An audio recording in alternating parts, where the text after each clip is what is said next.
All right, I'm going to just do this controversial stream and just get it out there that William Shatner was a better actor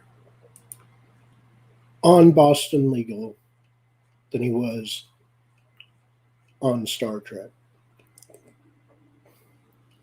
To me, the Captain Kirk role on Star Trek is extremely a one dimensional character where you basically have to act within basically the constructs of the show, which is to portray a captain in the Federation. And on Boston Legal, and if you're going to base an actor on the accolades that they get from their peers, then Boston Legal is the one that he won two Emmys on two different shows, both The Practice and Boston Legal. And plus, he was in 5 seasons of Boston Legal and 1 season of The Practice. So that's 6 seasons altogether, which is way more seasons on those two shows than he was for his Star Trek, the original series, plus Star Trek, the animated series, plus the 7 movies he was in. Now, don't get me wrong, he's very much typecast as Captain Kirk and is still typecast as Captain Kirk to this day. But he has gone beyond, one of the few actors has gone beyond typecasting to get other roles in other projects. Now, when he was canned, when the original series got canceled, he was broke. And he literally took any job that he could get to pay the bills. Now, his first, I guess, official return, besides in the Star Trek movies on TV, was the show T.J. Hooker. And that ran for 5 seasons.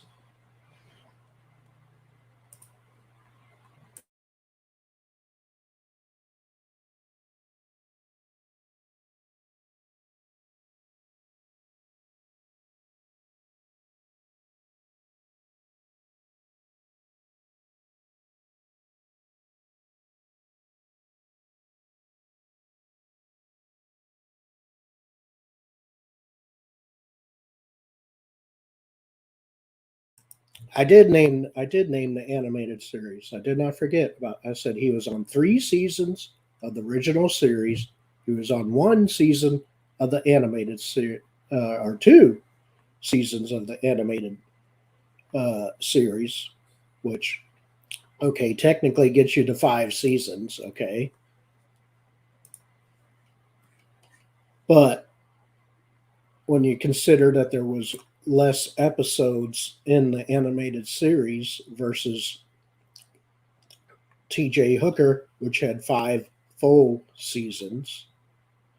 Um, Now, Boston Legal did not have 5 full seasons, but they had one extended season where they had 27 episodes in it.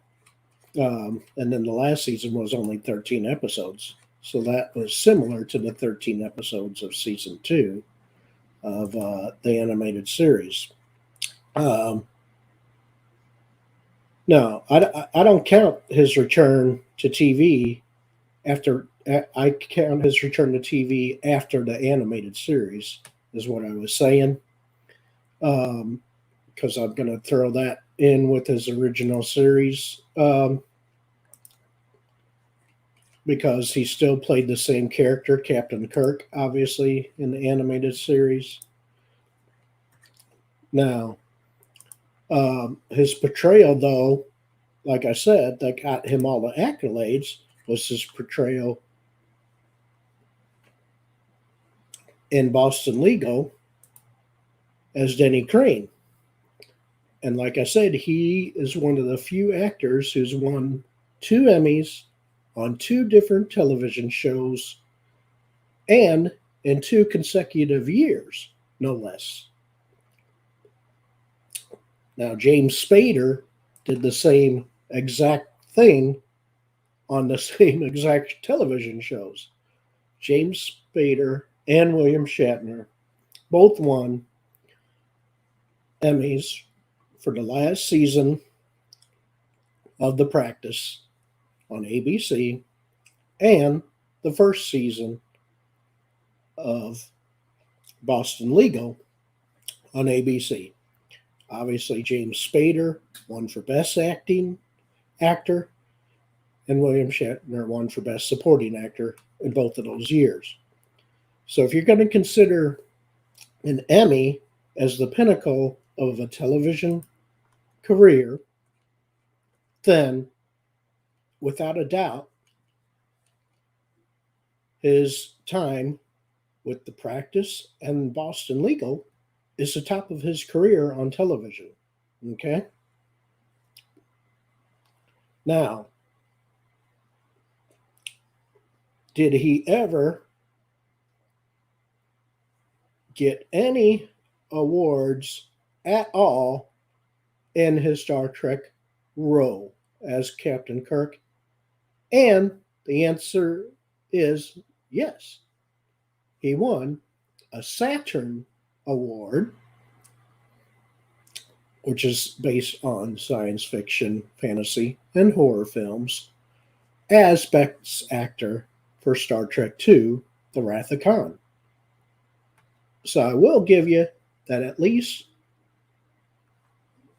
his own profession, as far as in the science fiction genre, which a Saturn Award specifically awards, did recognize him once. Well, actually twice. They gave him a Life Career Award in 1980, and then he won Best Actor for Star Trek II, The Wrath of Khan, in 1983. Okay, but a Saturn Award is not as prestigious as an Emmy Award. So in 2004, he won for Outstanding Guest Actor in a Drama Series for The Practice. And then in 2005, he won an Emmy for Outstanding Supporting Actor in a Drama Series for Boston Legal.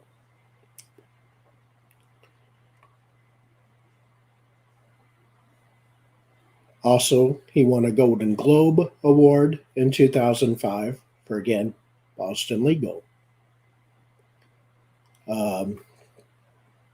But if you want to get specific about did he ever get recognized for his Captain Kirk role, he got recognized 3 different times for it. Like I said, he got a Saturn Award for Life Career Award in 1980, which would mean all of his original series and animated series portrayal as Captain Kirk. Then specifically for one movie, Star Trek II, The Wrath of Khan, in 1983, he got Best Actor, so that is great. At least he got Best Actor for what most people consider the best Star Trek movie ever. But then, if you want to go the opposite spectrum, he did get 2 Golden Raspberry Awards, which is the worst kind of award you could get. And he got Worst Actor in 1989 for Star Trek V, The Final Frontier, plus Worst Director for the same movie, Star Trek V, The Final Frontier. So, in a way, he was both best and worst as the same character in 2 different movies. Star Trek II, Best Actor, Star Trek V, Worst Actor. So based on that, that kind of cancels that out to me. Yeah, I know Golden Raspberry is really kind of a parody kind of award and not really a mainstream award, but still, you got to admit that his portrayal as Captain Kirk in Star Trek Five was the worst portrayal of Captain Kirk in a movie. Plus, he got the worst directed. He was the worst director as well. And you got to admit, it's probably the worst directed movie of all the movies of Star Trek. So that will end my controversial stream. I hope you like, share, and subscribe. I'm just letting you know and keeping it real that he was way better later on in his career, especially in Boston Legal, than he ever was as Captain Kirk in the original series and the movies.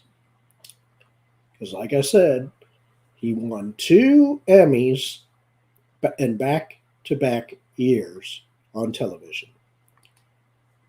He only won one time for his portrayal as an actual actor in Star Trek for Star Trek II, The Wrath of Khan, and that was a Saturn Award. He never won an Emmy, and an Emmy will probably is very hard to get for a science fiction franchise anyway. It can be done, but he did not get it done. So that is all. Like, share, and subscribe, and thank you.